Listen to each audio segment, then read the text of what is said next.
ஊரென்பார் உலகம் என்பார் ஒன்றுமில்லை வெளியினிலே, உறவில்லை பிரிவும் இல்லை ஊசி முனை உயிரினிலே.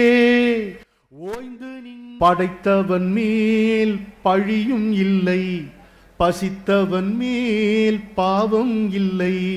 கிடைத்தவர்கள் பிரித்து கொண்டார், உழைத்தவர்கள் தெருவில் நின்றார். பலர் வாட வாட சிலர் வாழ வாழ ஒருபோதும் தெய்வம் கொடுத்ததில்லை அப்படின்னாரு.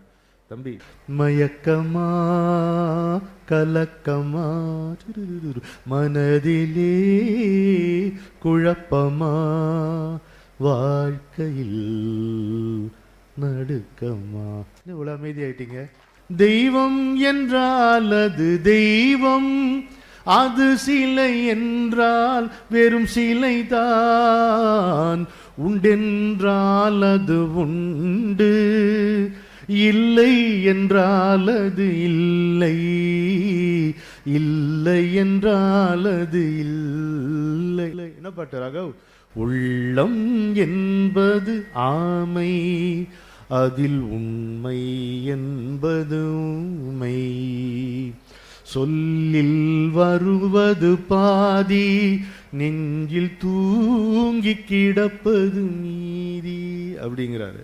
ஆனா அத பார்க்க தெரிந்தால் பாதை தெரியும், பார்த்து நடந்தால் பயணம் தொடரும். பயணம் தொடர்ந்தால் கதவு திறக்கும், கதவு திறந்தால் காட்சி கிடைக்கும், காட்சி கிடைத்தால் கவலை தீரும், கவலை தீர்ந்தால் வாழலாம், வாழ நினைத்தால் வாழலாம். வழியா இல்லை பூமியில், ஆழக்கடலும் சோலையாகும், ஆசை இருந்தால் நீந்தி வா. வெள்ளை மலர்மிசை வேதக் கருப்பொருளாக விளங்கிடுவாய், தெள்ளுகலை தமிழ்வாணி நினக்கொரு விண்ணப்பம் செய்திடுவேன். எள்ளத்தனை பொழுதும் பயனின்றி இராதென்ற நாவினிலே வெள்ளமெனப் பொழிவாய் சக்திவேல் சக்திவேல் சக்திவேல். இது பாரதி வாக்கு. செந்தமிழ் களஞ்சியமாக விளங்கும் தஞ்சை வாழ் மக்களே, உங்கள் அனைவருக்கும் என்னுடைய அன்பு கலந்த வணக்கங்கள். ஒரு அருமையான ஞாயிற்றுக்கிழமை மாலை பொழுது, அதில் இந்த விழாவை தொகுத்து கொண்டிருக்கும் நெறியாளர் நண்பர் மிக ஆழமான தமிழில் அருமையான கருத்துக்களையும் சொல்லி அதை சுவாரஸ்யமாக்குகிறார். ஒரு திருக்குறள் சொல்ல எவ்வளவு நேரமாகுமோ அதை விட குறைந்த நேரத்தில் தலைமை உரையை முடித்து கொண்ட முனைவர் அவர்கள். அதை விட நிரஞ்சனையா பேசின பேச்சு ரொம்ப ஆச்சரியமான பேச்சு. கட்டாயமாக இது ஒரு ஞாயிற்றுக்கிழமை மாலை நேரம் பேசக்கூடிய பேச்சே அல்ல, பொதுவில் பேசக்கூடிய பேச்சே அல்ல. ரொம்ப சிக்கலான சப்ஜெக்ட் அது. அதை ஒரு என்ன சொல்றது, ஒரு அருமையான ஆசிரியருடைய சுவாரஸ்யமான வகுப்பு போல அதை நடத்தி தந்த அவருக்கு நான் பாராட்டெல்லாம் நமக்கு தகுதி கிடையாது. அவரை வணங்கி அவரை வாழ்த்துகிறோம். முந்தையெல்லாம் புத்தக கண்காட்சி அப்படிம்பாங்க, அப்புறம் அந்த பெயர் இப்போ மாறி இருக்கு. ஏன்னா கண்காட்சின்னா பார்த்துட்டு அப்படியே போயிடுவாங்க, யாரும் வாங்க மாட்டாங்க புத்தகங்கள்ன்ட்டு. இப்போ புத்தக திருவிழா. திருவிழானா ஒரு கொண்டாட்ட உணர்வு வரும் இல்லையா? நீங்க எப்படி வேணா சொல்லி பாருங்க. திருவிழான்னு வரும் பொழுதே ஒரு கொண்டாட்ட உணர்வு இயல்பாகவே நம்முடைய மனதை பற்றி கொள்ளும். கொண்டாடணும், வாங்கி கொண்டாடணும், படிச்சு கொண்டாடணும், கேட்டு கொண்டாடணும். என்னதான் தொழில்நுட்பம் வளர்ந்தாலும் அந்த ஒரு அச்சிட்ட புத்தகத்தை அப்படி கையில் எடுத்து அதை அப்படி புரட்டி அதிலிருந்து அதுக்கு பிரத்யேகமாக ஒரு வாசம் இருக்கு.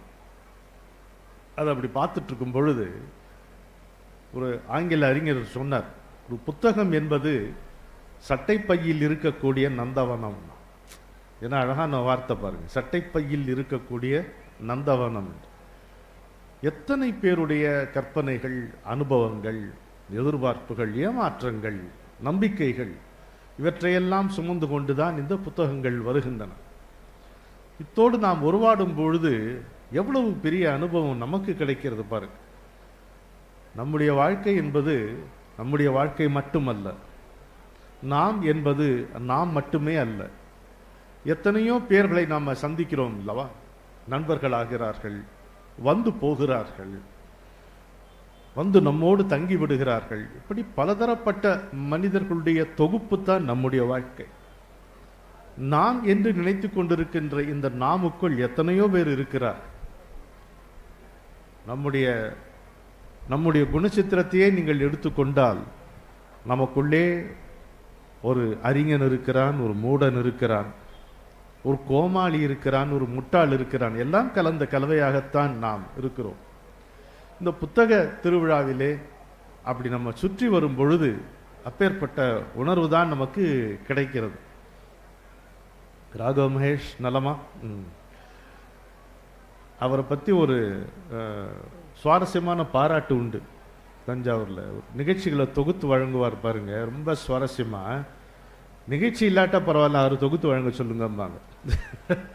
அது மாதிரி ஒரு சுவாரஸ்யமாக அதை வழங்குவார். எனவே நம்முடைய வாழ்க்கை என்பது பல பேருடைய கதைகளின் தொகுப்பு. நாம் என்பது பலவிதமான குணச்சித்திரங்களின் கலவை.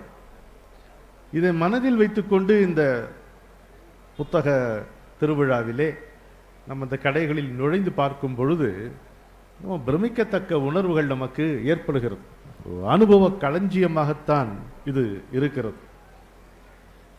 வாழ்க்கையை வாழ்ந்து பார்ப்போம் வாருங்கள் என்று எதற்காக நான் சொல்லுகிறேன் என்றால், நீங்க ஒரு கோச்சிங் மேனுவலை கையில் வைத்துக்கொண்டு நீச்சலை பழக முடியாது. இங்கெல்லாம் எப்படி நீச்சல் பழகி இருப்பீர்கள் நீங்கள்? எவனோ பிடித்து தள்ளி இருப்பான். தோட்ட கிணறுல வெட்டி பார்க்கும் பொழுது பிடித்து தள்ளப்பட்டு வேற வழி இல்லாமல் நீச்சல் கற்றுக்கொண்டவர்கள் தான் அதிகம். அப்படியே அவனை வெட்டி போடலாம் போல தோணி, வெளியே வந்தா தானே. அவனை வெய்யன்ட்டு ஆயிரம் வார்த்தைகள் வசவுகள் வரும், வாயை திறக்க முடியாது. தண்ணி குடிச்சிருவியே. தள்ளி விட்டவனே திரும்ப ஒரு காலத்தில் முடியிருந்த காலம், அதனால அதை அப்படியே பிடிச்சு கொத்தா தூக்கிட்டு வெளியே தூக்கி போட்ட அப்புறம்தான் நீ அவனை திட்டுறது கொள்றது அதெல்லாம் அப்புறம் தான் வச்சுக்க முடியும். நீச்சல் ஒருபோதும் கோச்சிங் மேனுவலை வச்சு கற்றுக்கொள்ள முடியாது. அதே மாதிரி வாழ்க்கை என்பது எந்த கல்வி திட்டத்திலும் கற்றுத்தர முடியாத ஒரு சவால். வாழ்ந்து பார்ப்பதன் மூலமே புரிந்து கொள்ளக்கூடிய ஒன்று உண்டு என்றால் அது வாழ்க்கை தான். அதுல ரெண்டு பிரிவு இருக்கு. ஒன்று வாழ்க்கை, இன்னொன்று வாழுதல். வாழ்க்கை வேறு, வாழுதல் வேறு. வாழ்க்கைன்னா என்ன? பிறப்பு, வளர்ச்சி, பிணி, தேய்மானம், இறப்பு, இவ்வளவுதான் வாழ்க்கைங்கிறது. அது நம்ம பிச்சைக்காரனா இருந்தாலும் சரி, பில்கேட்ஸா இருந்தாலும் சரி, எல்லாருமே இந்த அம்சங்களால் ஆளப்படுகிறவர்கள் தான். பிறப்பு, வளர்ச்சி, பிணி, தேய்மானம், இறப்பு. இல்லையா?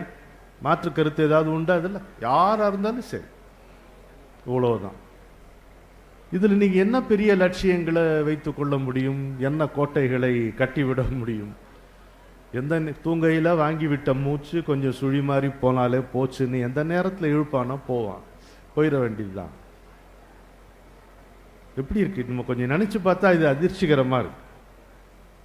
அந்த மரணம் என்கின்ற கணம் நிகழும் பொழுது வாய்தா வாங்க முடியாது. முடியுமா? எனக்கு 40 நிமிஷம் இன்னும் பேச்சு பாக்கி இருக்கு, முடிச்சுட்டு வரேன், நான் வானா, நீ ஆட்களுக்கு பேசி கொன்னது போதும் வானி இழுத்துட்டு போயிடுவான். வாய்ப்பு. மரணத்துல சாய்ஸ் கிடையாது, வாழ்க்கையில தான் சாய்ஸ் இருக்கு. எனவேதான் மனிதன் மரணத்தை காட்டிலும் வாழ்க்கைக்கு அஞ்சுகிறான் என்று அறிஞர்கள் நமக்கு சுட்டி காட்டுகிறார். இல்லையா? கிடைக்குமோ கிடைக்காதோ, நடக்குமோ நடக்காதோ, முடியுமோ முடியாதோ, இந்த சாய்ஸ் எல்லாம் மரணத்தில் கிடையாது, வாழ்க்கையில தான். அப்ப வாழ்க்கை வேறு, வாழுதல் என்பது வேறு. வாழுதல் அப்படின்னா, ஏன்பா ரொம்ப இவ்வளவு அனித்தியமாக வாழ்க்கை இருக்கும் பட்சத்தில் வாழுதல் என்ன பெரிய வாழுதல் என்று தோணும். அப்படி இல்லை. ஒரு புல்வெளி, அதில் ஒரு புல், அதில் ஒரு வளைவு, அதற்கு ஒரு நுனி, அந்த நுனியிலே ஒரு பனித்துளி. இவ்வளவுதான் நம்முடைய வாழ்க்கை. ஆனால் அந்த பனித்துளி என்ன செய்கிறது கொஞ்சம் பாருங்களேன். அது கதிரவன் அப்படி எழுவதற்கு முன்னாலே காணாமல் போய்விடக்கூடிய அளவில் இருக்கிறது.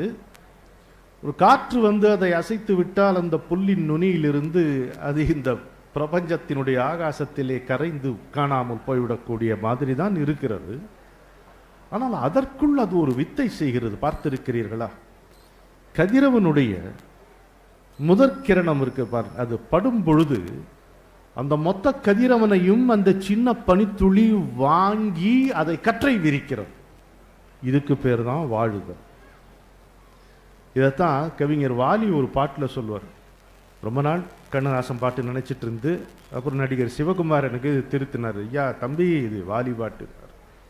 பனித்துளியின் வாழ்வெல்லாம் சில நேரம் என்றாலும் கதிர் வந்து முத்தமிட காத்திருக்கும் என்னாலும். பனித்துளியின் வாழ்வெல்லாம் சில நேரம் என்றாலும் கதிர் வந்து முத்தமிட காத்திருக்கும் என்னாலும் அப்படின்னாரு. அது என்னாலும் கண நேரம் தான். ஆனால் அது காத்திருத்தல் என்பது அந்த கண நேரத்தை என்னாலும் என்று சொல்லத்தக்க ஒரு பெருங்காலமாக நெடுங்காலமாக தோற்றுவிக்கிறது. இதுக்கு பேர் தான் வாழுதல். நம்முடைய முன்னோர்களுடைய சிறப்பு என்ன? இந்த நாட்டில் நம்முடைய முன்னோர்களுடைய சிறப்பு என்ன? அவருடைய கல்வியெல்லாம் ஒரு பக்கம் இருக்கட்டும், கலைகள் எல்லாம் ஒரு பக்கம் இருக்கட்டும், இந்த வாழ்க்கை என்பது எந்த நேரத்திலும் முடிந்துவிடக்கூடியது. கருவில் உயிர் துளிர்க்கின்ற அந்த தருணத்திலிருந்து அதன் பிடரியை மரணம் கவ்வி இருக்கிறது என்பதைத்தான் முதலில் அவர்கள் அறிந்தார்கள். அறிந்த பின் என்ன செய்தார்கள் என்பதுதான் சுவாரஸ்யம். அறிந்த பின் என்ன செய்தார்கள் என்றால், மரணத்தை அதற்கு உரிய இடத்தில் வைத்துவிட்டு வாழ புறப்பட்டார்கள். அதுதான் நம்முடைய முன்னோர்களுடைய சிறப்பு. இவ்வளவுதானே. எந்த நேரமும் மரணம், ஆள் போயிடுவான், அவ்வளவுதானே, ரைட்டு, அது அப்படி இருக்கட்டும், நம்ம வேலையை பார்ப்போம்னு வேலையில் இறங்கினாங்க பாருங்க. இதுதான் உலக சமுதாயத்துக்கே பாரதம் கொடுத்த பெரும் கொடை என்று சான்றோர்கள் கொண்டாடுகிறார். இதுக்கு பேர் தான் வாழுதல். இறைவன் கூட தெய்வம் ஏழை என்று இறங்காது, கோழையை சீந்தாது, வாழத் தலைப்படும் வல்லவர்க்குத்தான் இறங்கும். அது வரணும். ஐயா அரசினுடைய எத்தனையோ திட்டங்களை எல்லாம் எடுத்து சொன்னார். எல்லாவற்றையும் அரசு செய்துவிட முடியாது, எந்த அரசாக இருந்தால். இந்த வாழணுங்கிறது துடிப்பு நமக்கு இருக்கணும், விசைப்பு இருக்கணும். இன்னொரு சாதாரணமான விஷயம் சொல்றேன். இங்க குப்பையை போடக்கூடாதுங்கிறது ஆளுக்கு ஆள் ஒரு போலீஸ்காரனை வச்சு அதை நிர்வகிக்க முடியாது. நமக்கு வரணும் அந்த உணர்வு, குப்பை போடாமல் இருக்கணுங்கிறது. சிங்கப்பூர்ல போடுவியா? அப்துல் கலாம்ஜி கேட்டார், சிங்கப்பூர்ல போனா போடுவியா? அங்கிருந்து இங்க ஃப்ளைட்ல இறங்கின உடனே போடுறியான்னு. அதே ஆள் தானே அங்கேயும் இருந்து எப்படி மாறி போனியே அப்படிப்பாரு. சார், நமக்காக அந்த உணர்வு வரணும். அதே மாதிரி நமக்கு கொடுக்கப்பட்டதுன்னா எல்லாம் எல்லாருக்கும் தான் கொடுக்கப்பட்டது. படைப்புல இந்த பொருளாதார ஏற்றத்தாழ்வு, நிறத்தால் மொழியால் வருகின்ற ஏற்றத்தாழ்வுக்கும் இறைவனுக்கும் எந்த விதமான சம்பந்தமும் கிடையாது. அதற்கு இறைவன் பொறுப்பு கிடையவே கிடையாது. அது நம்ம தெளிவா இருக்கலாம்.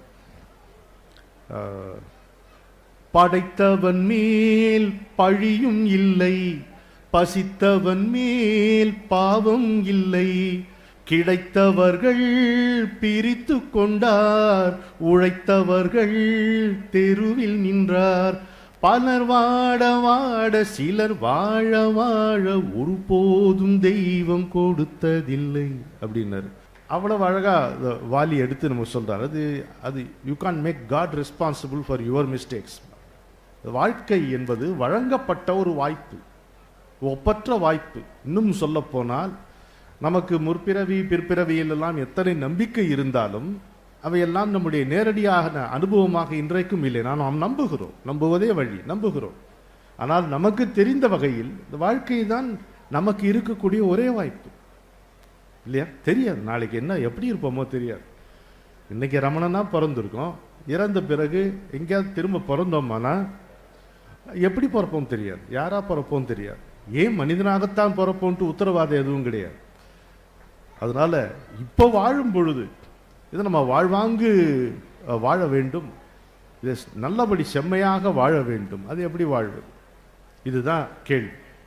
வாழ்ந்து பார்த்திடுவோம் வாருங்கள். என்ன இருக்கு இந்த வாழ்க்கையில் அப்படின்னு கேட்டால் பதில் என்ன தெரியுமா தோணுது? என்ன இல்லை இந்த வாழ்க்கையில்? எல்லாம் இப்போ இந்த ஒரு மாலை நேரத்தில் இத்தனை பேர் உட்கார்ந்து கூடியிருக்கிறீர்களே, உங்களை ஆட்களாக பார்ப்பதை காட்டிலும் உயிர் ததும்புகின்ற அற்புதமாக பார்க்கும் பொழுது மனசுக்கு எவ்வளவு சுவாரஸ்யமாக இருக்கு, எவ்வளவு இதமாக இருக்கிறது. இப்ப ஐயா உட்கார்ந்துருக்காங்க, இது அந்த பெரிய ஐயா உட்கார்ந்துருக்காங்க, இது மாதிரி எத்தனையோ சான்றோர்கள் உட்கார்ந்துருக்கீங்க. உங்க வயது வயதா இல்லையே, அனுபவம் அல்லவா? நீங்க வாழ்ந்த வாழ்க்கையினுடைய அனுபவம் தானே, அதனுடைய பிரதிநிதியாக அல்லவா நீங்கள் இருக்கிறீர்கள்.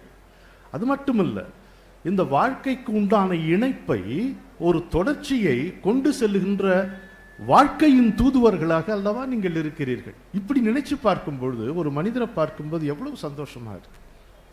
சித்தினை அசித்துடன் இணைத்தாய், அங்கு சேரும் ஐம்பூதத்து வியனுலகு அமைத்தாய், அத்தனை உலகமும் வண்ண களஞ்சியமாக பல பல நல்ல அழகுகள் சமைத்தாய், எத்தனை கோடி இன்பம் வைத்தாய் இறைவா, எத்தனை கோடி இன்பம் வைத்தாய்ங்கிறானே. அடுத்த வேளை சோத்துக்கு உத்தரவாதம் இல்லாத நேரத்தில் இடுப்புல கை வச்சுக்கிட்டு உப்பரிகையில் இருந்து ராஜகுமாரன் பாடுவது போல் பாடினானே பாரதி, அது வாழுதல். Life is different, living is different. அதுதான் வாழுது, அந்த இருக்கணும். நம்முடைய பிரச்சனை எங்க வருதுங்களா? வாழ்க்கைன்னா என்ன? எல்லாத்துக்கும் நமக்கு ஒரு டெஃபினிஷன் வேணும், இல்லை இல்லைன்னா ஒத்துக்க மாட்டோம். ரெண்டு டெஃபினிஷன் இருக்கு வாழ்க்கைக்கு, கொஞ்சம் யோசிச்சு பாருங்க. ஒன்று, வாழ்க்கைனா உறவுகள், life is equal to relationships. யோசிச்சு பாருங்க, உண்மையா இல்லையா? பொருட்கள், மனிதர்கள், சித்தாந்தங்கள், அது கருத்துக்கள், இவர்களோடு நமக்கு இருக்கும் உறவுகள். நம்ம பொருட்களோடு இருக்கக்கூடிய உறவுகள் நம்ம பொருட்படுத்துறது இல்லை, சிக்கிக்கிறோம். வாரியார் சுவாமிகள் பேசும்போது கேட்குறார், தம்பி இந்த வீட்டை கட்டினது நீயா இல்லை வீடு உன்னை கட்டி போட்டிருக்குதா அப்படின்னு கேட்பார். என்ன ஐயா கேட்குறீங்க? அதான என் வீட்டை கட்டின. அப்படி இல்லையே, நீ பூட்டை பிடிச்சிட்டு தொங்கறியே, அப்போ வீடு தானே உன்னை கட்டி போட்டிருக்குன்னு. இன்னொன்று சொல்லுவார், அவர் சொல்கிற அளவுக்கு நம்ம அந்த அளவுக்கு முழுக்க சொல்ல முடியாது, அதை இருந்தாலும் முக்கால் சொன்னால் போதும் உங்களுக்கு. காலையில் இந்த நாயை வாக்கிங் கூட்டிகிட்டு போகிறாங்க, நல்லது, ரெண்டு பேருக்குமே அது நல்லது. ஆனால் ஒரு சந்தேகம் வருது, யார் யாரை இழுத்துட்டு போகிறாங்கன்ட்டு அப்படின்னு சொல்லிட்டு சின்ன குரல்ல, கம்பம் வந்தால் தானே புரியுது அப்படின்வாரு. அதுதான் அவருடைய குசுப்பு. நம்ம கட்டுப்படுத்தப்படுகிறோம். எது நமக்கு நன்மை பயக்கும், இன்பம் தரும், நீடித்த ஒரு சந்தோஷத்தை தரும் என்று நினைத்து கொள்ளுகிறோமோ அதுதான் அந்த சந்தோஷத்துக்கு முட்டுக்கட்டையாக இருக்கிறது, அந்த அமைதிக்கு எதிராக விளைகிறது.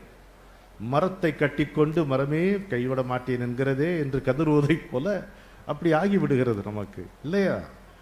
அதனால மரம் கட்டி கொண்டாய் மனம் நொந்தாய், உள்ளே சுரம் கட்டி கொண்டால் சுகம் என்று அதைத்தான் சொல்லுகிறார்கள். அப்படி நம்ம வாழ புறப்படும் பொழுது, ஒன்று உறவுகள், இன்னொன்று வாழ்க்கை என்றால் நில்லாமல் ஓயாமல் மாறிக்கொண்டே விரைந்து கொண்டிருக்கும் சூழ்நிலைகள். அப்போ நில்லாமல் ஓயாமல் மாறிக்கொண்டே விரைந்து கொண்டிருக்கும் சூழ்நிலைகள் தான் வாழ்க்கை. இது ஒன்றும் பெரிய ராக்கெட் சயின்ஸ் இல்லைங்க. நம்ம சின்ன குழந்தையா இருந்தோமா இல்லையா? பால் மணக்கும் பருவத்திலே உன்னை போல் நான் இருந்தேன், பட்டாடை தொட்டிலே சிட்டு போல் படுத்திருந்தேன், அந்நாளை நினைக்கையிலே என் வயது மாறுதடா, பிள்ளையாயிருந்து விட்டால் இல்லை ஒரு துன்பமடா, கண்ணிரண்டும் தாமரையோ கண்ணம் இன்னும் எந்தன் கண்ணா சின்ன சின்ன கண்ணனுக்கு என்னதான் புன்னகையோ. ஞாபகம், நீங்க ஏன் கைதட்டுறீங்க தெரியுமா? இப்போ எல்லாருக்கும் அந்த பிள்ளை பருவம் ஞாபகம் வந்துடுது. வரும்போது ஒரு சின்ன உறுத்தல் இருக்குதா இல்லையா? வரத்தான் வரும். இப்போ நம்ம இவ்வளோ பேர் கூடியிருக்கீங்க, இங்கே நின்று நான் பேசிகிட்டு இருக்கேன்.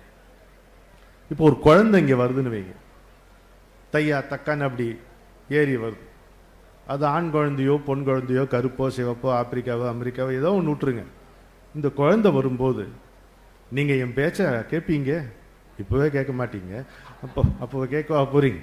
அது எல்லா கண்ணும் அது மேலே தானே போகும். எல்லாருடைய கண்களும் அந்த குழந்தை மேலே தான் போகும். எனக்கும் அப்படித்தான்.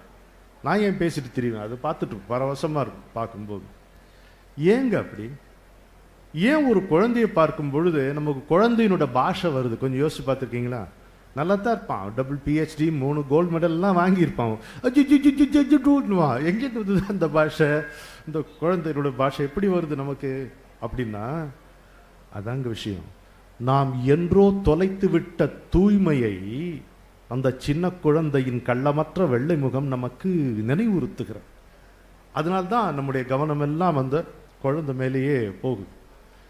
அந்த நாள் வருவதில்லை, அம்புகள் திரும்புவதில்லை, ஆனாலும் ஏக்கங்கள் அடிமனத்தை விடுவதில்லை. இப்படிதானே இருக்கு, ஏக்கம் இருக்கு வாழ்க்கையில். ஸோ குழந்தையா இருந்தோம், அது ஒரு சூழ்நிலை. அதுக்கப்புறம் ஒரு விடலை பருவம் வருகிறது. இன்னைக்கு நான் மாணவர்களெல்லாம் பார்க்கும் பொழுது, அவங்களுக்கு பேசும் பொழுது எனக்கு ஒரு வருத்தம் இருக்கு.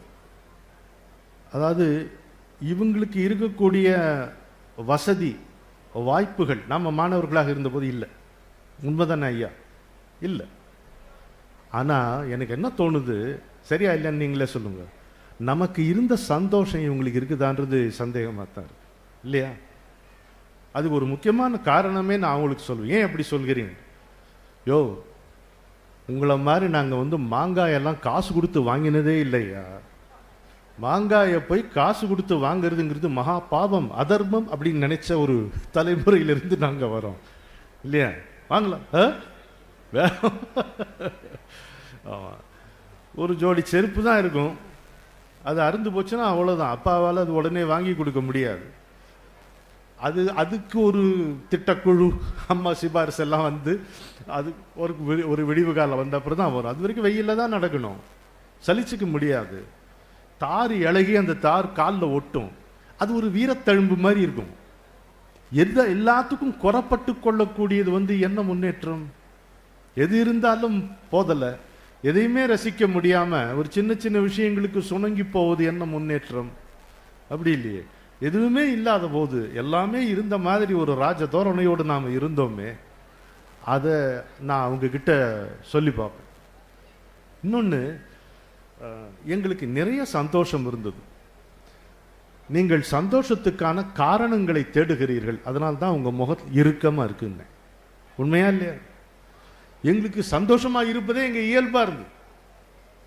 இப்போ அதை உங்களுக்கு பெரியவங்களுக்கு கூட இன்னைக்கு சொல்லலாம். நான் வாழ்க்கையில எப்போ மகிழ்ச்சியா இருக்கணும். மகிழ்ச்சியா இருக்கணும்னா என்ன செய்யணும் தெரியுமா? மகிழ்ச்சியா இருக்கணும். வேற எப்படி மகிழ்ச்சியா இருக்க முடியாது? இப்போ ஒரு பொருள் இது இருந்தா தான் என்னால் மகிழ்ச்சியா இருக்க முடியும் அப்படின்னா, அந்த பொருள் தான் மகிழ்ச்சியா இருக்கும். நீங்க மகிழ்ச்சியா இருக்க மாட்டீங்க. அது எப்போ காணாமல் போயிருமோ, களவாண்டு போயிடுவானோ, எவனா ஒருத்தன் பார்த்து பொறாமப்படுவானோ, இப்படியே தோணும். மகிழ்ச்சி இருக்காது. ஒரு மனிதர் இவள் என்னோடு இருந்தால் தான் நான் மகிழ்ச்சியாக இருப்பேன்னா முடியவே முடியாது. ஒரு புதையில காக்கிற பூதம் மாதிரி, பொக்கிஷத்தை காக்கிற நாகம் மாதிரி நம்ம மாறிடுவோம். சதா சர்வகாலமும் அதுலேயே தான் நம்முடைய சிந்தனை ஓடும். இது கூட பரவாயில்லைங்க, ஒரு சித்தாந்தம், ஒரு தத்துவம், நான் அதை நம்புறேன், இதைத்தான் நான் இது பெரிய ஆபத்துங்க. பொருள் மனிதர்களை காட்டிலும் ஆபத்து இந்த சித்தாந்தங்கள் மேல நமக்கு இருக்கக்கூடிய ஒரு மோகம். அது நமக்கு தான் நமக்கானது என்பதை மறந்து அதற்காக நாம் என்று மாறிவிடும் பொழுது நம்முடைய சுதந்திரம் பறிபோகிறது, நம்முடைய இயல்பான ஆனந்தம் பறிபோகிறது. ஒன்றின் மீது நம்முடைய மகிழ்ச்சி ஆதாரப்பட்டு இருக்குமானால் அந்த மகிழ்ச்சிக்கு ஒரு ஆயுள் வந்துவிடும். எதற்கு ஆயுள் உண்டோ அதற்கு நோய் வரும், எதற்கு நோய் உண்டோ அதற்கு மரணமும் உண்டு. ஆயுள் எதற்கு உண்டோ அதற்கு அந்தம், மரணமும் உண்டு.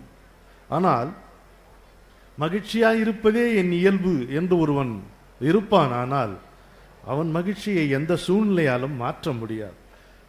ஏனென்றால் அது சூழ்நிலைகள் சாராத மகிழ்ச்சி. இதை எல்லா திட்டங்களும், எவ்வளோ திட்டங்கள்லாம் போடுறோம், கல்வி திட்டம்லாம், மாணவர்களுக்கு இதை எப்படியாவது புகட்ட வேண்டிய நிலைமையில் நாம் இருக்கோம். ஏன் தெரியுமா? அவர்கள் இருக்கக்கூடிய காலகட்டம் என்ன தெரியுமா? ஒரு சயின்டிஸ்ட் சொல்றாரு, இந்த மேப்பு போட்டுப்பாங்க பாருங்க, ஒரு அங்குலம் 100 மைல் அப்படின்னு ஒரு அளவு போட்டிருப்பாங்கல்ல, அது மாதிரி ஒரு அளவுகோல் வச்சுக்கிட்டு உலகம் தோன்றிய நாளிலிருந்து இன்றைய நாள் வரை 24 மணி நேரம் ஆயிருக்குன்னு வச்சுக்கோங்க. From the day of the big bang till today 24 hours அப்படின்னு ஒரு ஸ்கேல் எடுத்துக்கிட்டீங்கன்னா, அறிவியல் தொழில்நுட்பம் ஆகிய துறைகளில் இதுவரைக்கும் நிகழ்ந்திருக்கிற மாற்றங்கள் எல்லாம் ஒரு நிமிடத்திற்கும் குறைவான காலத்தில் நிகழ்ந்திருக்கின்றன. எவ்வளோ பிரமிப்பு! இந்த 24 hours ஸ்பேன்ல லெஸ் தென் a minute தான் ஆயிருக்கு சயின்ஸ் அண்ட் டெக்னாலஜியில் இதுவரைக்கும் நிகழ்ந்ததெல்லாம். ஒரு விஷயம் கண்டுபிடிக்கப்பட்டு அமுல்படுத்துவதற்கு முன்பேயே காலாவதியாகி விடக்கூடிய ஒரு விரைவு அதில் இருக்கு. நம்முடைய குழந்தைகள் எல்லாம் இந்த அறிவியல் தொழில்நுட்ப காலகட்டத்தில் குழந்தைகள், அதனுடைய குழந்தைகள். அப்ப அவங்களுக்கு எத்தனை வாய்ப்புகள் இருக்கின்றனவோ அத்தனை சவால்களும் இருக்கின்றன. நம்ம இத்தனை சவால்களை நாம சந்திச்சதில்லை. ஒரே ஒரு நோட்டு புத்தகத்தோட கல்லூரி வரைக்கும் முடிச்சுட்டு வந்தோமா இல்லையா? நம்ம ஆமா, வகுப்புக்கு கல்லூரிக்கு போயிருக்கோம், வகுப்புக்கு போனோமான்றது நெஞ்சில கை வச்சு சொல்லுங்க. எத்தனை பேர் இந்த தொடர்ந்து போயிருப்பீங்க வகுப்புக்கு? எங்க கல்லூரி மரத்தடிகளை கேட்டாதான், மரங்களை கேட்டாதான் தெரியும். அங்கதான் இருந்தோம், கவிதை எழுதி கொண்டு இருந்தோம், அப்படியெல்லாம் இருந்தோம். ஆனா இப்ப அப்படி இல்லை. அவங்களுக்கு வாய்ப்புகள் அதிகம், சவால்களும் அதிகம் என்று இருக்கிறது. இப்ப எப்படி இவர்களுக்கு நீங்கள் என்ன ஏற்றுவீர்கள்னா, மகிழ்ச்சி என்பது உள்ளே ஏற்கனவே இருப்பது. இடுக்கண் வருங்கால் நகுக அப்படின்னும் பொழுது பரிமேல் அழகர் அதற்கு உரை எழுதும் போது உள் மகிழ்கிறார். அப்படியே புரட்டி போட்டுது அந்த விளக்கம், அவருடைய விளக்கம். ஒரு துன்பம் வரும்போது உள் மகிழ்கிறாரு. எப்படி மகிழ்வீங்க? உள் எப்படியா மகிழ் முடியும் முள்ளு குத்தும் போது அப்படின்னா? அதுதான் உன்னுடைய இயல்புங்கிறார். ஒரு சூழ்நிலையால் நீ துரத்தப்பட்டு திக்கற்று நிற்கும் பொழுது உள்ளே திரும்பு, உள்ளே சென்று பார்த்தால் உன்னுடைய அடிப்படை என்பது ஆனந்தம் தான், மகிழ்ச்சி தான். அதை நினைவுபடுத்திக் கொள். அதை நீ நினைவுபடுத்திக் கொண்டால் அடுத்து ஊர்வது அத்தொப்பது இல். அதை தொடர்ந்து வருகின்ற அடுத்த துன்பம் இதை விட பெருசாக தோன்றாது. ஏன்னா ஒரு மனிதனுடைய அகப்பயணத்துல அவனுடைய முன்னேற்றம்ங்கிறது எப்படி தெரியுமா? இப்படி இல்லை, ஏணி வச்சு ஏறுற மாதிரியும் இல்லை, இப்படி செங்குத்தா உரியடி திருவிழால ஏறுற மாதிரியும் இல்லை. ஸ்பைரல் ஸ்டேர்கேஸ் இருக்குது பார்த்தீங்களா? சுழல் மாடி, சுழல் படிக்கட்டு, அது மாதிரி மனிதனுடைய முன்னேற்றம். இதில் ஒரு சுவாரஸ்யத்தை சொல்றேன். அனுபவம் மிக்க பெரியவர்களுக்கு இது இன்னும் சுவாரஸ்யமா இருக்கும். அதாவதுங்க, இப்படி ஏறுறோம், இப்படி ஒரு ரவுண்டு வரும் ஆச்சு, இந்த ரவுண்டு முடிச்சு அடுத்த ரவுண்டு போகிறோம். அங்கேருந்து பார்க்கும் பொழுது அதே தான் தெரியுது, அதே தானே தெரியுது. என்னையா இது எனக்குள்ள மாற்றம் வரும்னு நினைச்சேன், அதே தானே தெரியுது, அதே துன்பம் தானே இருக்கு. அடுத்த ரவுண்டு இப்படி போகும்போது அது தெரியாது, திரும்ப அப்படி சுற்றும் போது அதே தெரியும். சீடன் குருவிட்ட கேட்குறேன், என்னங்க நீங்கள் ஸ்பைரல் ஸ்டார் கேஸ்ன்னு ஏதோ சொன்னீங்க, அதே தானே தெரியுது. டேய், அதே தான் தெரியுது, அதே மாதிரியா தெரியுது. நீ இங்கேருந்து பார்த்தது 4 அடியிலேருந்து பார்க்கும்போது மாறி இல்லை, 6 அடியிலேருந்து பார்க்கும்போது மாற்றம் இல்லை, அதே மாதிரியா தெரியுது? இல்லையேடா, அதே தான் தெரியுது, ஆனால் அதே மாதிரி இல்லை. அது ஏன்னு கேட்டிங்கன்னா, வாழ்க்கையிலேயே பெற வேண்டிய பாடங்களில் மிக முக்கியமான பாடம் இன்பமோ துன்பமோ இழப்போ வரவோ அதெல்லாம் வெறும் சூழ்நிலைகள் தான். எந்த சூழ்நிலையை காட்டிலும் உயரமாக இருக்க நாம கற்றுக்கொள்வது தான் ஞானம். அதுதான் பாடம், அதுதான் வாழ்ந்து பார்க்கக்கூடிய முறை. அப்படி வச்சுக்கணும். இதைத்தான் நான் மாணவர்களுக்கு சொல்வதற்காக முயற்சி எடுத்துக்கொண்டு அவ்வப்பொழுது சொல்லி பார்க்கிறேன். அது இப்படியும் சொல்லலாம். மகிழ்ச்சியினுடைய வெளிப்பாடு என்னவா இருக்கும் சொல்லுங்க? கட்டாயம் கண்ணீரா இருக்காது, புலம்பலா இருக்காது, சிரிப்பு. சிரிக்கணும். சிரிக்கிறதுக்கு பெரிய பஞ்சம் வந்து விட்டுது இப்போ. பார்த்தீங்களா நீங்க? ஆமா, இந்த ஆளுக்கு இவ்வளோ சிரிச்சா போதும், அந்த ஆளுக்கு இவ்வளோ சிரிக்கணும்ன்ற மாதிரி ஒரு கணக்கு வச்சிருக்காங்க. சிரிச்சா ஏதோ தன்னுடைய கௌரவம் குறைஞ்சு போயிடுன்ற மாதிரியும், தன்னை பற்றி தவறாக மதிப்பிட்டு விடுவார்கள், அந்த மாதிரி எவ்வளவு கேவலமா. அப்போ என்ன சொல்லலாம் குழந்தைகளுக்கு? வாயை விட்டு சிரிக்கணும், மனசை விட்டு பாடணும், நோயின் நொடிய விரட்டணும், நிமிந்து வாழ்ந்து காட்டணும், உச்சி வானம் கொட்டும் போது உசுறு நனைஞ்சு போகணும். வாயை விட்டு சிரிக்கணும், மனசை விட்டு பாடணும், நோயின் நொடிய விரட்டணும், நிமிந்து வாழ்ந்து காட்டணும், உச்சி வானம் கொட்டும் போது உசுறு நனைஞ்சு போகணும். ஏமாற 100 பேரு உலகிலே, அவனை ஏமாத்த 10 பேரு காரிலே. எப்பவும் அப்படித்தான் இல்லையா? ஏமாற 100 பேரு உலகிலே, அவனை ஏமாத்த 10 பேரு காரிலே. காலிருக்கு நடக்கத்தான், கை இருக்கு உழைக்கத்தான், கடல் இருக்கு தாண்டி அங்கே குதிக்கத்தான். காலிருக்கு நடக்கத்தான், கை இருக்கு உழைக்கத்தான், கடல் இருக்கு தாண்டி அங்கே குதிக்கத்தான். அந்த கரையில போய் கடலை வறுத்து கொறிக்கத்தான், அந்த கரையில போய் கடலை வறுத்து கொறிக்கத்தான். கொடைய தூக்கி எறியணும், மழையில் நடந்து நனையணும், கொடைய தூக்கி எறியணும், மழையில் நடந்து நனையணும், கொஞ்சம் ஒதுங்கி டீய வாங்கி உறிஞ்சி உறிஞ்சி குடிக்கணும். சரிதானா? கொஞ்சம் ஒதுங்கி டீய வாங்கி உறிஞ்சி உறிஞ்சி குடிக்கணும், அது ஊருக்கெல்லாம் கேட்கணும். வாயை விட்டு சிரிக்கணும், மனசை விட்டு பாடணும், நோயின் நொடிய விரட்டணும், நிமிந்து வாழ்ந்து காட்டணும், உச்சி வானம் கொட்டும் போது சிறு நனைஞ்சு போகணும். எதுவும் நம்ம கையில் இல்லே உண்மைதான், ஆனா எல்லாமே சின்ன மனசுக்குள்ளதான். 2 உண்மை. எதுவும் நம்ம கையில் இல்லே உண்மைதான், ஆனா எல்லாமே சின்ன மனசுக்குள்ளதான். சின்ன சின்ன கனவுல நெஞ்ச மறைச்சு வைக்கணும், பெரிய நினப்ப தோரணமா போடணும். சின்ன சின்ன மனசுல சின்ன சின்ன கனவுல நெஞ்ச மறைச்சு வைக்கணும், பெரிய நினப்ப தோரணமா போடணும். மொரவாசலில பூசணி பூச்சிரிக்கணும், மரத்தில் ஏறி தொங்கணும், மாங்காய் அடிச்சு திங்கணும், மரத்தில் ஏறி தொங்கணும், மாங்காய் அடிச்சு திங்கணும். தோட்டக்காரன் பார்க்க பார்க்க கடிச்சு கடிச்சு காட்டணும், தோட்டக்காரன் பார்க்க பார்க்க கடிச்சு கடிச்சு காட்டணும். அவன் துரத்த துரத்த ஓடணும். வாயை விட்டு சிரிக்கணும், மனசை விட்டு பாடணும், நோயின் நொடிய விரட்டணும், நிமிந்து வாழ்ந்து காட்டணும், உச்சி வானம் கொட்டும் போது சிறு நனைஞ்சு போகணும். நம்ம பாட்டுதான். இன்னொரு தப்பு நம்ம என்ன செய்யறோம் பார்த்தீங்கன்னா, எல்லா துறையிலையும் இந்த தப்பை செய்யறோம். கல்வியிலையும் சரி. அவனை பார்த்தியா 99, அவன் வாங்கிட்டு போட்டுமைய, நீ வாங்குன்னு சொல்லணும். குழந்தைகளுக்கு போட்டி மனப்பான்மையை வளர்க்குறதுன்னா, நாம அந்த குழந்தைய தன்னோட போட்டியிட, குழந்தை அந்த குழந்தையோட போட்டியிடணும். அப்படி சொல்லி கொடுக்கணும். அப்படி இல்லை, இன்னொருத்தர் ஒரு பார் செட் பண்ணக்கூடாது. நம்ம தான் நமக்கான பாரை செட் பண்ணணும். அதை கற்றுக் கொடுக்கணும் குழந்தைகளுக்கு. அது இல்லாமல் அவன் பார் 99 வாங்கி அப்பா கமெண்ட் அடிப்பார் பாரு, ஒரு நம்மளால எல்லாத்தையும் அவனே வாங்கிட்டான்ல பாவம், அதனால நம்மளால கொஞ்சம் குறைச்சலாக வாங்கியிருக்கான்னு எங்கள் அப்பா சமாளிப்பார். அதுக்கப்புறம் வீட்டில் ஒரே சரவடியாக இருக்கும். அப்படி இருக்கக்கூடாது. ஒரு ஆன்மீகம் சரி அதுக்கு போகலாம் அப்படின்னா, ஒருத்தன் தியானம் பண்றான்னா உட்காந்து தியானம் பண்ண வேண்டியதானே. உடனே எட்டி பார்க்குறான் பக்கத்து வீட்டுக்காரன் தியானம் பண்றானா இல்லையான்ட்டு. இவன் என்னைக்கு தியானம் பண்ணுவான்?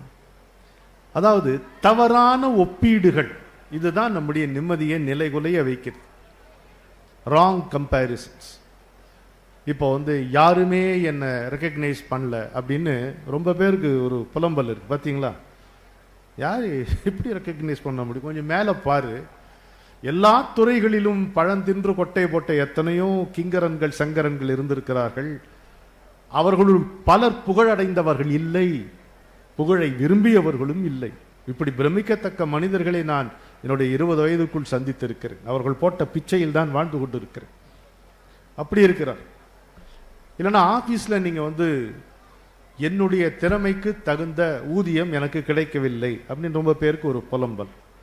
இவ்வளோ பேர் இருக்கீங்களே, இந்த சம்பளம் போதுன்னு யாராவது ஒருத்தரால சொல்ல முடியுமா?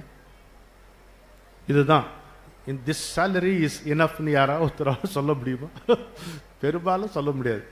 இப்போ முத்துக்குமார் என்னை இவ்வளோ அன்பா இங்கே அழைச்சிருக்காரு.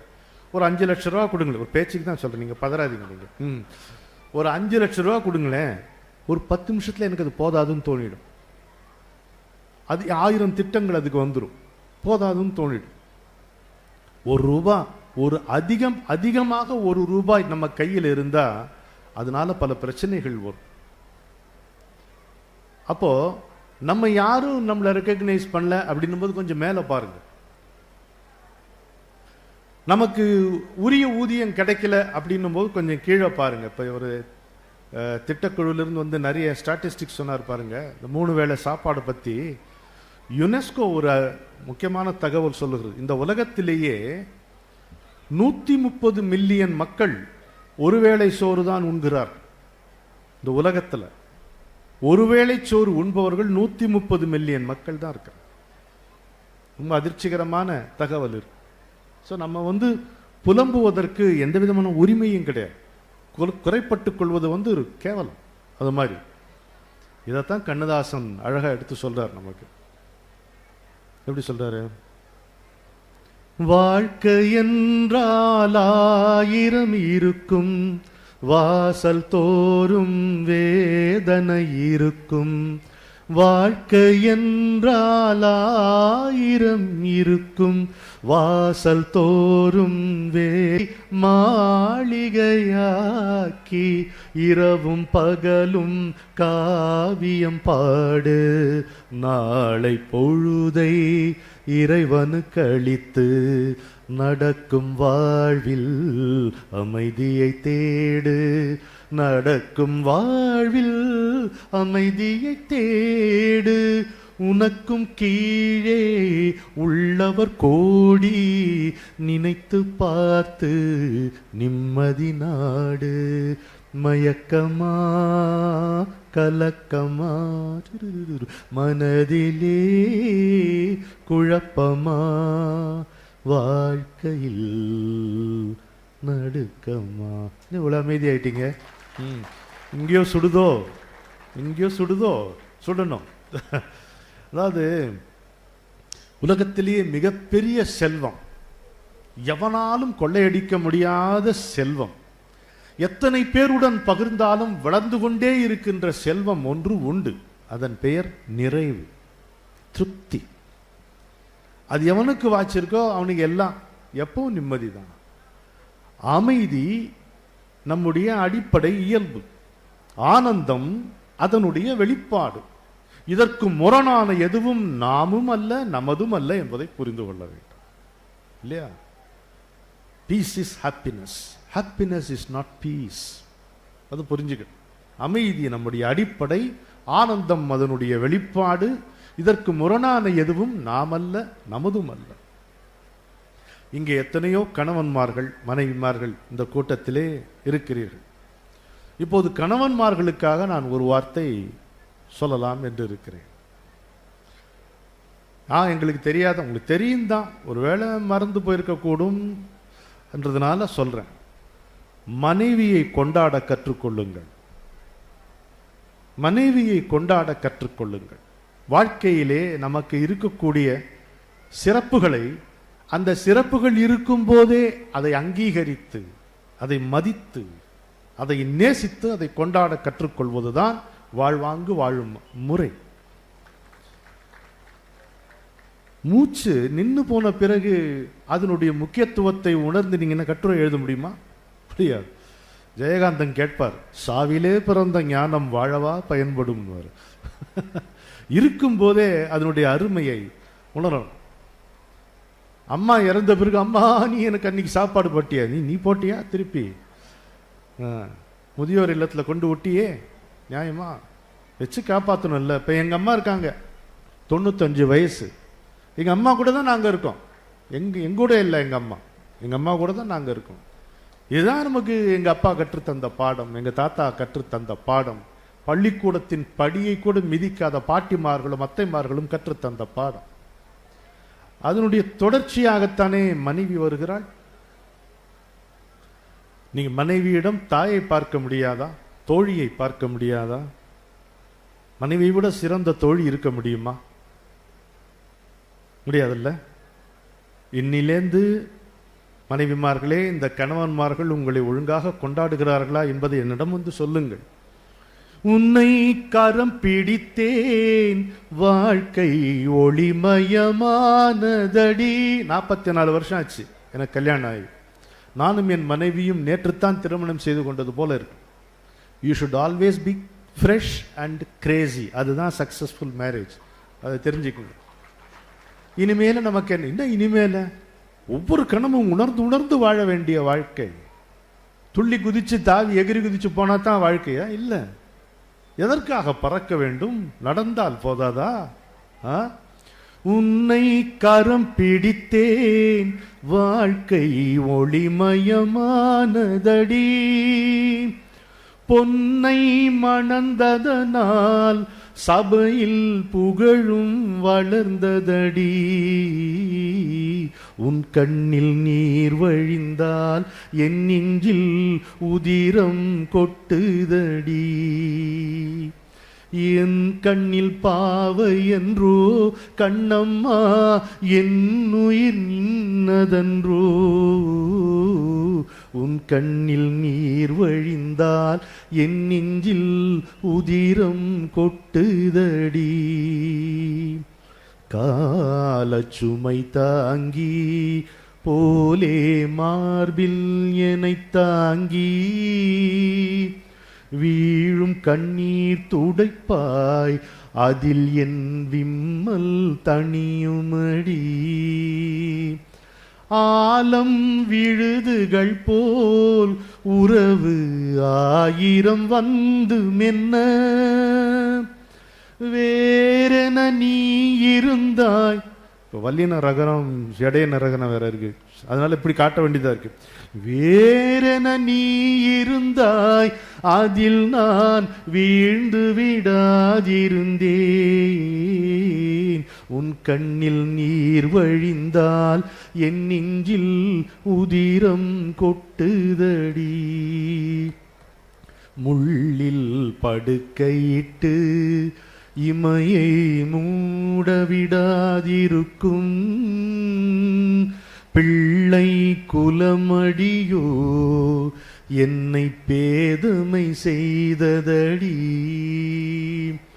பேருக்கு பிள்ளை உண்டு, பேசும் பேச்சுக்கு சொந்தமுண்டு. என் தேவையை யார் அறிவார், என் தேவையை யார் அறிவார். உன்னை போல் தெய்வம் ஒன்றே அறியும். உன் கண்ணில் நீர் வழிந்தால் என் நெஞ்சில் உதிரம் கொட்டுதடி. என்ன அருமையான பாட்டு. கைதட்டினா பத்தாது கணவன்மார்களே, வீட்டில் போய் மனைவியை கொண்டாடும். அவங்க சாப்பாடு போடும் பொழுது, ஏங்க நல்லா இருக்குங்களா கேட்டோம். சாப்பிட்டுட்டு தானே இருக்கேன். இது ஒரு பதில் அங்கே. அது அதான் தெரியுதுல்ல சாப்பிட்றீங்கன்ட்டு. நல்லா இருக்குன்னு ஒரு ஆஹான்னு சொல்லுங்களேன். என்ன உங்கள் வீடு முழுக்க ஆஹா முழங்கட்டுமே, ஆஹா அப்படின்னு சொல்லி பாருங்களேன். முதல்ல 2 நாள் சந்தேகப்படுவாங்க. நம்மால் முன்ன பின்ன பாராட்டினதா வரலாறே கிடையாது, ஏன் இப்படின்னு கொஞ்சம் ஒரு சந்தேகம் வரத்தான் வரும். ஆனால் அப்புறம் ஆஹா சரி ஜென்யூனா தான் சொல்றாரு. அதுக்கப்புறம் ஏதாவது அப்ளிகேஷன் நுழைச்சிங்கன்னா அப்போ கண்டுபிடிச்சிருவாங்க. அதாவது பாருங்க, இந்த கணவனுக்கும் இங்கிதத்துக்கும் சம்பந்தமே கிடையாது, தெரியுங்களா? வழியாதீங்க, அதான் உண்மை. மனைவிமார்கள் இருக்காங்க பாருங்க, நான் நிறைய பேர் அவங்கள பார்த்துருக்கேன். பள்ளிக்கூடத்தில் போய் படிக்காதவங்க, ஆனால் அவங்களுக்கு இருக்கக்கூடிய அந்த அறிவு, அந்த மனத்தினால் வரக்கூடிய அந்த நேட்டிவ் இன்டெலிஜென்ஸ் இருக்கு பாருங்க, அது கணவனுக்கு ஒருபோதும் வாய்க்காது. ஏனென்றால் கணவனுக்கு அறிவு என்கின்ற விபத்து நேர்ந்து விட்ட காரணத்தால் அவனுக்கு இயல்பாக இருக்கக்கூடிய ஞானம் என்பதை அவன் இழந்து விடுகிறான். காதல் செய்யும் மனைவியே சக்தி கண்டீர், கடவுள் நிலை அவளாலே எய்தல் வேண்டும். நாம் பாரதி அதை உணர்ந்து நீங்கள் நடந்து கொண்டீர்களானால் 44 வருடத்திற்கு பிறகும் திருமண வாழ்க்கை புதிதாகவும் அனுபவம் மிக்கதாகவும் ஆனந்தமயமாகவும் இருக்கும் என்பதை நான் சொல்லிக்கொள்கிறேன். இப்போ வாழ்க்கையில் எல்லாரும் கஷ்டம் கஷ்டம் அப்படின்ட்டு ரொம்ப பேர் புலம்புறோம். கடவுளிடம் போய் உனக்கு கண்ணே இல்லையாங்கிறோம். பார்க்கக்கூடிய கண் நமக்கே இல்லையே, கடவுளை பார்க்கக்கூடிய கண் இல்லையே அப்படின்னு தானே கண்ணதாசன் சொல்றாரு.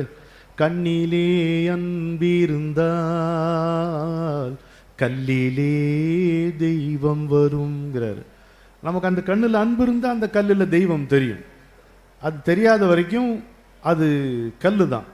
தெய்வம் என்றால் அது தெய்வம், அது சிலை என்றால் வெறும் சிலை தான்.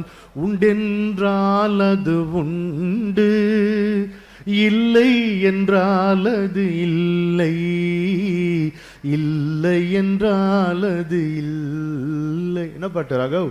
உள்ளம் என்பது ஆமை, அதில் உண்மை என்பது உண்மை, சொல்லில் வருவது பாதி, நெஞ்சில் தூங்கி கிடப்பது நீதி அப்படிங்கிறாரு. ஆனா அதை விட இன்னொன்னு பாரதியார் சொல்றான், அதை அப்படியே கண்ணதாசன் சொல்றாரு, கேளுங்க. ஒரே ஒரு சிற்பி தான் ஒரு கல்லை நாம காலால மிதிச்சுட்டு போற படியா போடுறான், இன்னொரு கல்லை நாம காலில் விழுந்து கும்பிடுற தெய்வமா வடிக்கிறான். எப்படி இருக்கு பாருங்க. ஒரே கல்லு தான், ஒரே சிற்பி தான்.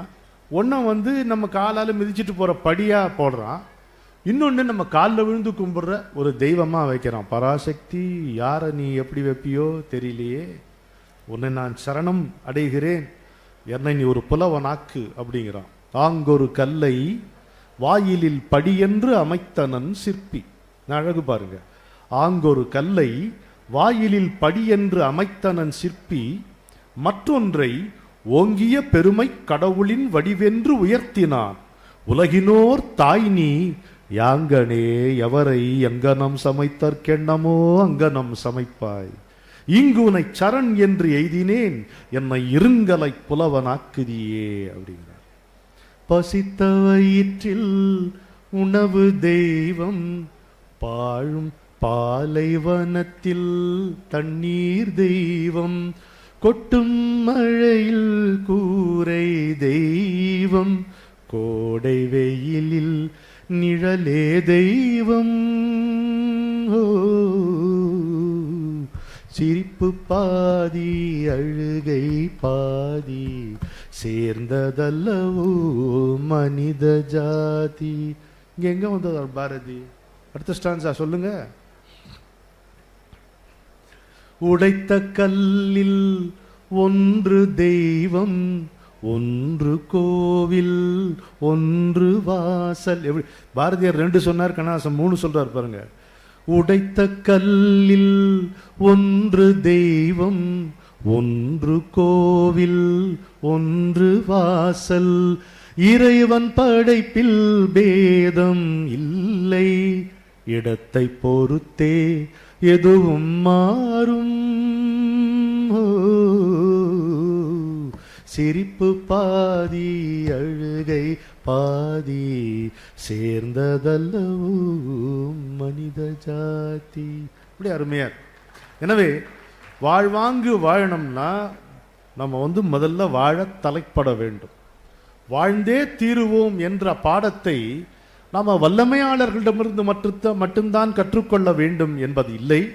நான் தொடக்கத்திலேயே குறிப்பிட்ட மாதிரி அந்த புல்லின் நுனியில் ததும்பி தத்தளித்து கொண்டிருக்கின்ற பனித்துளியிடமிருந்தே நாம் கற்றுக்கொள்ளலாம்.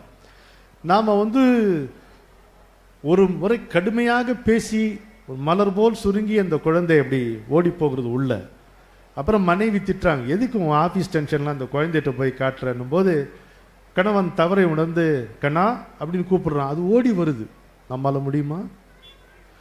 எவனோ ஒரு முட்டாள், என்றைக்கோ முட்டாள் என்று நம்மை சொன்னதற்காக 20 ஆண்டு காலம் ஒரு பொக்கிஷத்தில் அந்த கோபத்தை நம்ம பொத்தி வைத்துக் கொள்ளுகிறோமே இல்லையா?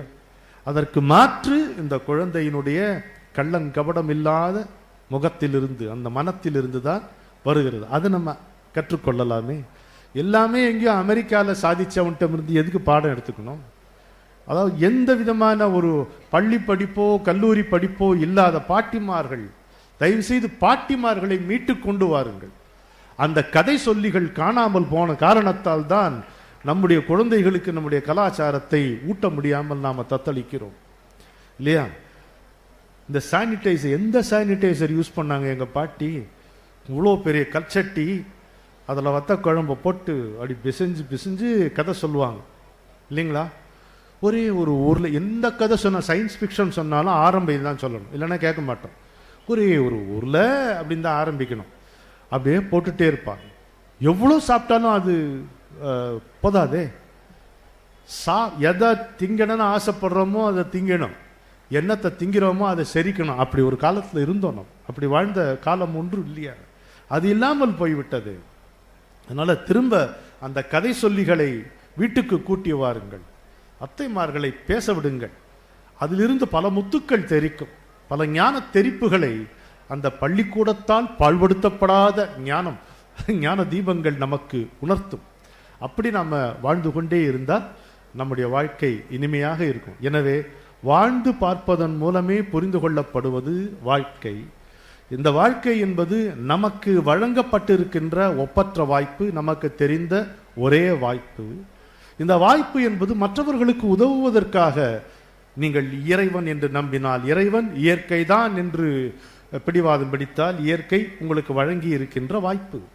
எப்படி இருந்தாலும் நீங்கள் இறைவனை நம்புவர்களாக இருந்தாலும் நம்பாதவர்களாக இருந்தாலும் இந்த பாடங்களில் இருந்து மாற்று கருத்தே கிடையாது. வாழ்ந்தே தீர வேண்டும், நல்லபடி வாழ வேண்டும், வாழ்வாங்க வாழ வேண்டும், மற்றவர்களுக்கு பயன் விளையும்படி வாழ வேண்டும். இதற்கு உண்டான பாதைகள் தேவை.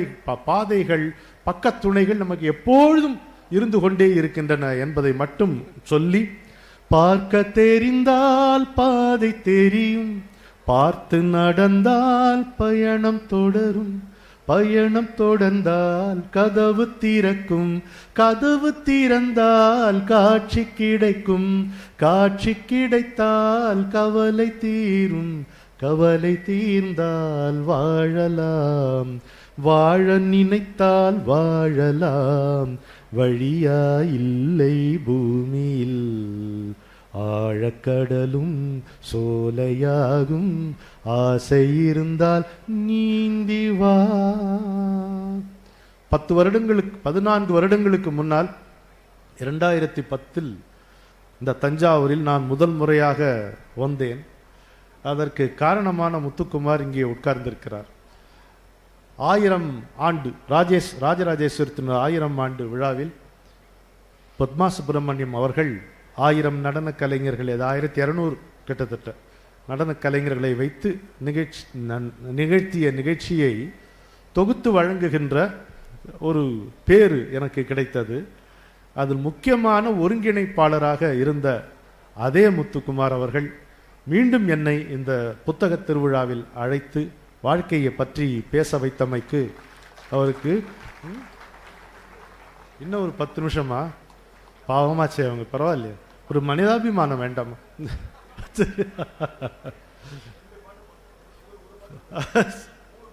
சரி சரி. நான் அடிப்படையில் ஒரு கிராமத்தான். எனக்கு தெரிந்த விஷயங்கள் எல்லாம் நான் என்னுடைய கிராமத்திலிருந்தும், நான் இப்போ திரும்ப சொல்கிற பாட்டிமார்களிடம் அத்தைமார்களிடமிருந்தும் கற்றுக்கொண்டேன். பல வெளிநாடுகளுக்கு நான் சென்று வந்திருக்கிறேன். எனக்கு சிரிப்பாக இருக்கும். டொரோண்டோவில் வாட்டர்லூ யூனிவர்சிட்டியில் I made power point presentation. ஒரு 100 கேள்விகள் கேட்டாங்க முடிச்சப்புறம். ஆனால் நான் கோட்டும் சூட்டும் போட்டு டையை மாட்டிட்டு சொன்ன விஷயங்கள்லாம் எங்கள் பாட்டிகிட்டேருந்து கேட்ட விஷயங்கள் தான். அது ஆங்கிலத்தில் சொன்னேன், ரொம்ப எடுப்பாக இருந்தது. எனக்கு ஒரே சிரிப்பு. ஆனால் இதையும் சொன்னேன் அவங்கக்கிட்ட. அவர் ஆஹாவோன்னு கைதட்டினாங்க. நீ உங்கள் கைதட்டல்லாம் எனக்கு போகாது, பேர் கையெழுத்து கூட போட தெரியாது, என் பாட்டிமார்களுக்கு தான் போகும் அப்படின்னு சொன்னேன். அது மாதிரி ஒரு விஷயம் தெளிவாக தெரிஞ்சுக்க, சுலபமாக இருக்க கற்றுக்கொள்ளுங்கள். எல்லாமே சுலபமாகிடும். நாம் சுலபமாக உள்ளே இருந்தோம்னா வாழ்க்கை சுலபமாகும். ஏன்னா எங்கே தெரியுமா நம்ம தப்பு செய்கிறோம்? இந்த சூழ்நிலையை மாறணும் அப்படின்னு நினைக்கிறோம். சூழ்நிலைகள் மாறலாம், மாறாமல் போகலாம். அது கேட்கக்கூடாது. வரம் கேட்டால் பெருசாக கேட்கணும். சூழ்நிலையை காட்டிலும் உயரமாக இருக்க கற்றுக்கொள்ள வேண்டும். துன்பம் வரும்போது மட்டுமல்ல, இன்பத்தில் திளைக்கும் பொழுதும் நாம் அனுபவிக்கின்ற இன்பத்தை காட்டிலும் உயரமாக இருக்க கற்றுக்கொண்டோமானால் அந்த இன்பத்தை எப்படி அனுபவிப்பது என்பது நமக்கு புரியும். எந்த சூழ்நிலையிலும் we should be the boss. எந்த சூழ்நிலையும் நமக்கு பாஸாக இருக்கக்கூடாது. இதுதான். இதை ஒரு கிராமிய பாட்டிலே சொல்லலாம். மனச வாட்டுறது ரோசனதான். இது என் பாட்டு, கேட்டுக்குங்க. மனச வாட்டுறது ரோசனதானே, மனுஷன ஓட்டுறது வாசனதானே. மனச வாட்டுறது ரோசனதானே, மனுஷன ஓட்டுறது வாசனதானே. விருப்பும் வெறுப்பும் வெறும் ஞாபகம் தானே, விருப்பும் வெறுப்பும் வெறும் ஞாபகம் தானே. வேஷம் மறந்து போன வேதனதானே, மனச வாட்டுறது ரோசனதானே, மனுஷன ஓட்டுறது வாசனதானே. அந்தரத்து மேடையிலே நூலும் கையும் இல்லாம ஆடாம ஆட்டும் ஒரு பொம்மலாட்டம். சரிதானா? அந்தரத்து மேடையிலே நூலும் கையும் இல்லாம ஆடாம ஆட்டும் ஒரு பொம்மலாட்டம். பார்க்க ஆறுமில்ல ஊரெல்லாம் மேடையில அவனவன் பாட்டுக்கு ஆடுமாட்டம். எழுந்தா கொண்டாட்டம், விழுந்தா திண்டாட்டம். எழுந்தா கொண்டாட்டம், விழுந்தா திண்டாட்டம். எடையில ஒருத்தி மட்டும் சிரிக்கிறாளே வண்டாட்டம். மனச வாட்டுறது ரோசனதானே, மனுஷன ஓட்டுறது வாசனதானே. ஆடாத குளத்து தண்ணி அறியாம எரிஞ்ச கல்லு ஆள துரத்துதம்மாலையாக. உண்டா இல்லையா? ஆடாத குளத்து தண்ணி அறியாம எரிஞ்ச கல்லு ஆள துரத்துதம்மாலையாக.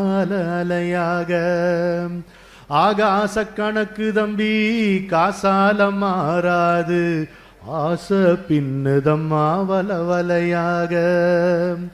நட்சத்திரம் விழுகையிலே குச்சு வீடு லாபம் இல்ல, நாடகம் முடிஞ்ச பின்னே மிசையில ரோசம் இல்ல. மூடினா உலகம் இல்ல, முழிச்சா கனவும் இல்ல. மனச வாட்டுறது ரோசனதானே, மனுஷன ஓட்டுறது வாசனதானே.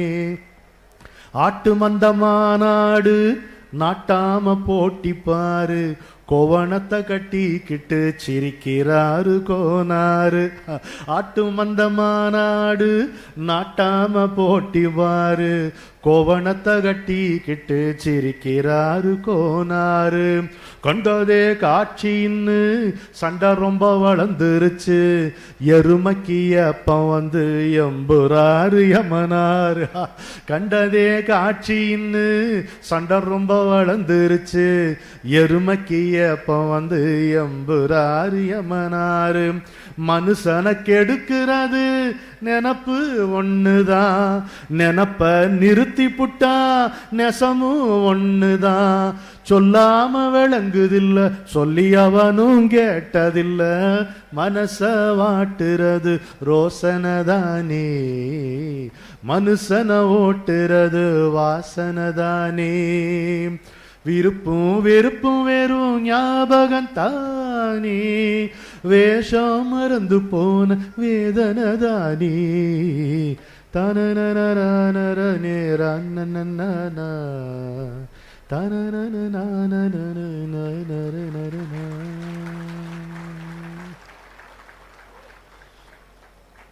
தஞ்சாவூர் மக்கள் இவ்வளவு ரசிப்பீங்க என்று நான் சின்ன சின்ன கூட்டத்தில் பார்த்துருக்கேன். நாங்கள்லாம், நான் ராகவ மகேஷ் எல்லாம் இந்த புல்வெளியில் போய் உட்காந்து ஒரு மாலை நேரத்தில் அப்படி பாட்டு பாடி, அதுக்கப்புறம் இங்கே ஒரு ரெஸ்டாரண்ட்டில் போய் உட்காந்து எங்களை பார்த்தோன்னே அந்த ரெஸ்டாரண்ட்டில் வரிசை என்னெல்லாம் போர்டில் இருக்க வரிசை போட்டுகிட்டே போவோம். அவ்வளோதான், இவங்களை கேட்டு நம்ம கொடுத்து அப்படின்ட்டு ஒரு மகிழ்வான காலம். இன்றைக்கு இத்தனை பேர் வந்திருந்து, ஏன்னா உங்கள் அனைவராலும் தொடர்புபடுத்தி கொள்ளக்கூடிய ஒரு சப்ஜெக்ட் இது, வாழ்க்கைங்கிறது. இது யாருக்கு இரலவெண்ட்னு சொல்லுங்க? வாழ்க்கை எல்லாருக்கும் இருக்குல்ல. அது மாதிரி நான் இறைவனுடைய அருளால், என்னுடைய குருநாதருடைய அருளால், இன்றைக்கு குரு பூர்ணிமா, அவருடைய அருளால் 36 முறை இமயத்தின் பல பகுதிகளுக்கு சென்று வந்திருக்கிறேன். அது ஒரு ஒப்பற்ற அனுபவம். அதில் பல முறை நான் தனிமையில் இருந்திருக்கிறேன். தனிமைனா ஒரு 48 நாள் தொடர்ந்து தனிமையார், பேச்சே இருக்காது. ரொம்ப சிம்பிள், ஏன்னா பாஷை தெரியாது நமக்கு. ஆனால் எந்த மொழியிலையும் பிச்சை எடுக்கக்கூடிய ஆற்றல் எனக்கு உண்டு. அங்கே தான் நான் கற்றுக்கிட்டேன். நமக்கு ஒரு நாள் சோறு கிடைக்காம பிச்சை எடுத்து சாப்பிட்டேன்.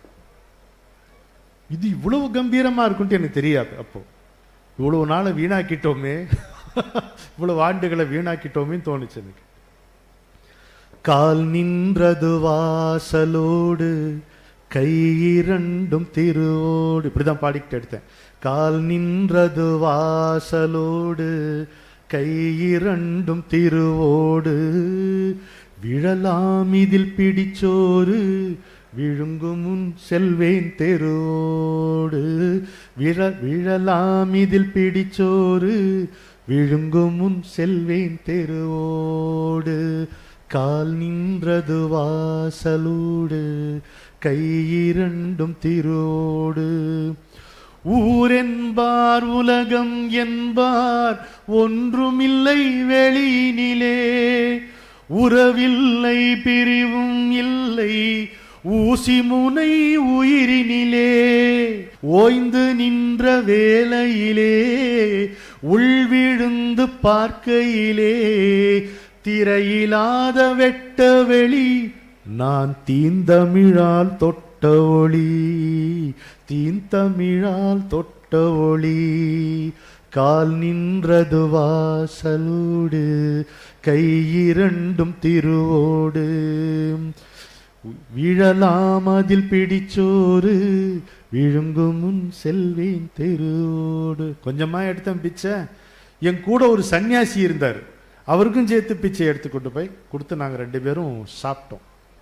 அதாவதுங்க, நமக்கு நாம ஒன்றும் இல்லைன்னு தெரிஞ்சுக்கிட்டா நிம்மதி. நம்ம தெரிஞ்சுக்கிட்டு இருக்கிறதுலாம் என்ன தெரியுமா? தகவல்கள்.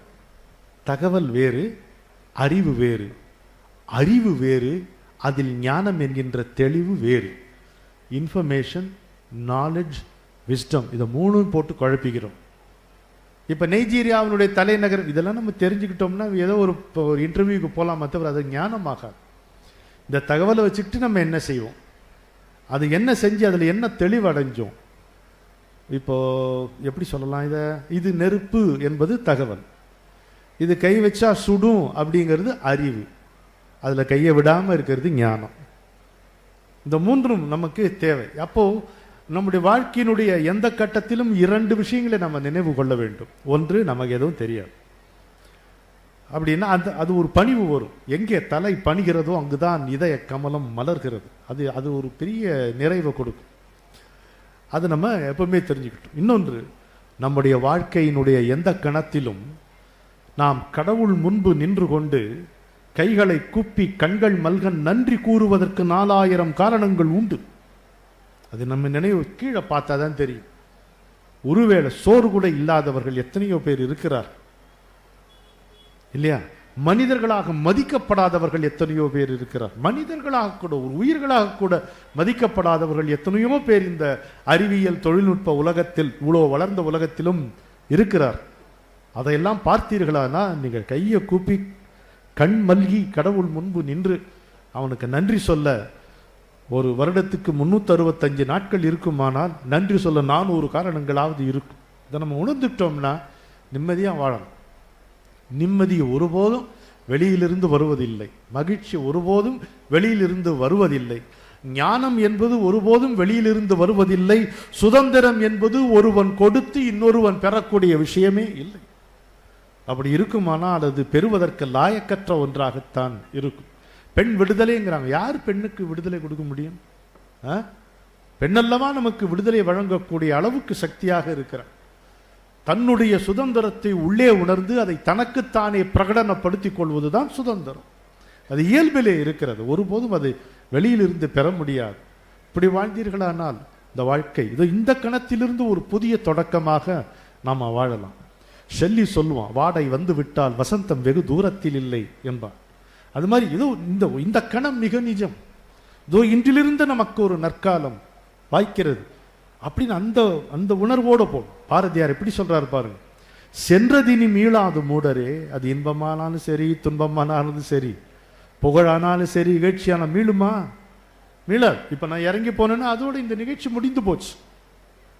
ஒரு சின்ன உதாரணம் சொல்றேன். நான் பேச தொடங்கிய போது ஒரு நாள் முகத்தை தொங்க போட்டுக்கிட்டு வீட்டுக்கு போனேன். எங்கப்பா என்னடா என்னாச்சு கேட்டார். இல்லைப்பா இன்னைக்கு பேசினேன், அந்த ஒரு ப்ரொஃபஸர் இருந்தார்ல, அவர் ரொம்ப நல்லாவே இல்லை அப்படின்னு தாக்கிட்டாரு. அப்படியா? அதுக்கு ஒரு பதில் சொன்னாருங்க எங்கள் அப்பா. முந்தா நேத்து நீ பேசும்போது ஒருத்தர் புகழ்ந்தாரு, அது உனக்கு நியாயமா பட்டுச்சான்னு கேட்டார். இதுக்கு குறைப்பட்டுக்கிறியே, ஒருத்தர் ஆஹா நீ நல்லா பேசினேன்னா அது உனக்கு நியாயமா பட்டுச்சான்னு கேட்டார். ஆஹா, நான் ஒரு பெரிய பாடம் தந்தையிடமிருந்து நான் கற்றுக்கொண்டேன். அதனால எதுவாக இருந்தாலும் போனது அதை இந்த கணத்தை நிறுத்த முடியுமா? அடுத்த கணம் ஒன்று அகன்றிடும் முன்னர் அழகாய் கவிதை ஒன்று எழுதிடு என்கிறாய். விடுத்த கணத்தை பிடிக்க முடியுமா? விரையும் கணத்தை நிறுத்த முடியுமா? நிறுத்த முடியாது. அதனால்தான் பாரதி சொல்கிறான், சென்றதினி மீளாது மூடரே, நீர் எப்போதும் சென்றதையே சிந்தை செய்து கொன்றழிக்கும் கவலை எனும் குழியில் வீழ்ந்து குமையாதீர். சென்றதனை குறித்தல் வேண்டா, இன்று புதிதாய் பிறந்தோம் என்று நீவீர் எண்ணம் அதை திண்ணமுறை இசைத்துக் கொண்டு தின்று விளையாடி இன்புற்று இருந்து வாழ்வீர். தீமையெல்லாம் ஒழிந்து போம் திரும்பி வாரா என்ற பாரதியினுடைய வாக்கை உங்களுக்கு நினைவுறுத்துகிறேன். 14 ஆண்டுகளுக்கு முன்னால் எப்படி நடந்ததோ அப்படித்தான் இப்பொழுதும் நடக்கிறது. முத்துக்குமார் ஐயா அவர்களே, அப்போ இருந்த மாவட்ட ஆட்சியருக்கும் தூர்தர்ஷன் குழுவினருக்கும் ஏதோ ஒரு கம்யூனிகேஷன் கேப் திடீரென்று கலெக்டர் என்ன நீ தொடங்கு, it's going live, say something அப்படின்னாரு. அப்படி சொல்லி எவ்வளவு நேரம் சே சம்திங் சொன்ன பத்மா சுப்பிரமணியம் அம்மா அக்கா நீங்க 2 வார்த்தை பேட்டே வேண்டாண்டா நீயே பேசுறா அப்படின்னாங்க. அப்புறம் அப்புறம் கலைஞர் இன்னும் வரல, அவர் வருது எனக்கு தெரியாது. அந்த மாதிரி இருந்தது. இப்படி வரிசையா பல தொடர்வா பல சவால்கள் இருந்து நான் தொடர்ந்து பேசிக்கொண்டே இருந்தேன். 14 ஆண்டுகள் கழித்து இந்த தஞ்சையிலே ஒரு பெரிய மேடை இருக்கும் பொழுதும் கிட்டத்தட்ட அதே மாதிரி சூழல் உருவானதை ஆண்டவனுடைய குறும்பாக நான் ஏற்றுக்கொள்ளுகிறேன். எங்க அப்பா சொல்லியிருக்கிறாரு, ஆண்டவனிடம் மட்டும் எச்சரிக்கையாக இருந்தார். என்னப்பா அப்படி சொல்றேன்? ஆமாண்டா, அவன் வைக்கிற மாதிரி ஆப்பு வேற எவனும் வைக்க மாட்டான் அப்படின்னாரு. பிவேர் ஆஃப் காட் அப்படின்னு சொல்லி, because that fellow has a strange sense of humor, அவனிடம் எச்சரிக்கையாக இரு என்றார். நீங்கள் உங்களிடமிருந்து உங்களை காத்துக்கொள்ள வேண்டும் என்றால் உங்களை பற்றி எந்த அபிப்பிராயமும் வைத்துக் கொள்ளாமல் நிம்மதியாக ஒரு வெட்ட வெளியிலே நீந்தி வருகின்ற தென்றலை போல இருங்கள். கண்ணதாசனுடைய ஒரு பாடல் உங்கள் வீதிக்குள் நுழைந்தது போல வாழுங்கள். பாரதியினுடைய வைர வரி ஒன்று அப்படியே உங்கள் நெஞ்சில் ஊடுருவுவது போல் இருங்கள். நீங்கள் நிம்மதியாக இருப்பீர்கள். இங்கே வந்திருக்கும் அனைவரும் நீண்ட ஆயுள், நீடித்த உடல் நலம், நிறைந்த செல்வம், எல்லாவற்றுக்கும் மேலாக மன நிம்மதியை பெற்று வாழ வேண்டும் என்று எல்லாம் வல்ல என் பராசக்தியையும் குருநாதரையும் வேண்டிக் கொண்டு அமைகிறேன். வணக்கம்.